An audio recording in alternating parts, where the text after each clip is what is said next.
Force et houblon. Comme vous me le demandez souvent, je me suis dit que de temps en temps, je vous ferai un épisode comme ça où je vous présenterai deux bières qui m'ont pas laissé indifférent. Alors dans les grandes lignes, le but c'est pas de rentrer dans les détails et de dire au nez on a ceci, l'attaque est comme ça, la rétro-olfaction c'est comme ça. Non, je vais pas vous raconter un film avant que vous alliez le voir. Pas de spoil. Faites-vous votre propre opinion, c'est quelque chose de très subjectif, ça implique votre mémoire gustative, olfactive, vos souvenirs à vous et à personne d'autre. Et comme à mon humble avis, une dégustation de bière ça va au-delà de la bière, et ben d'un côté je vous proposerai aussi des plats pour accompagner les bières dont je vais vous parler, mais aussi, et même si ça peut vous surprendre, de la musique, parce que ouais, ça peut jouer sur l'appréciation à la fin. Vous êtes prêts? C'est parti.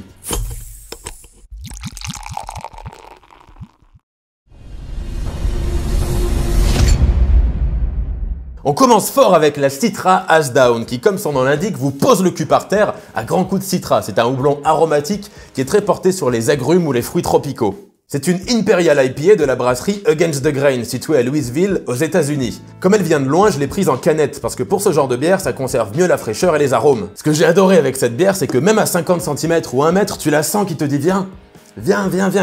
Et bam, tu te prends un putain d'uppercut de houblon dans la gueule, tu t'en relèves pas tout de suite. Et moi, vous le savez, le houblon, ça me plaît. Alors en plus, ce qui est génial, c'est qu'avec cette bière, comme la plupart des IPA d'ailleurs, vous allez pouvoir passer comme l'Indiana Jones ou la Lara Croft du goût, puisque ça s'accompagne vachement bien avec un plat épicé qui contrebalance avec l'amertume du houblon, ou même avec du roquefort. Musicalement, ça me fait penser à du vieux punk californien des années 90, qui devrait très bien passer pour accompagner. Ou alors avec de la base bien grasse, genre Professor Nut Butter de Primus. Ou peut-être même du AC/DC, enfin ça dépend des goûts de chacun, je vous impose rien.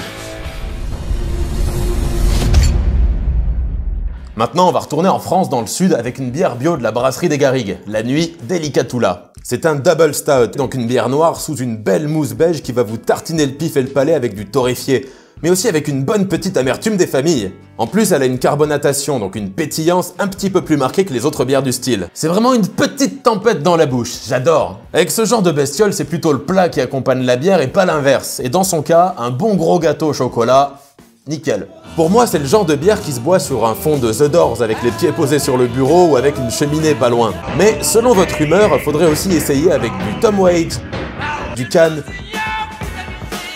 pourquoi pas carrément de la Synthwave.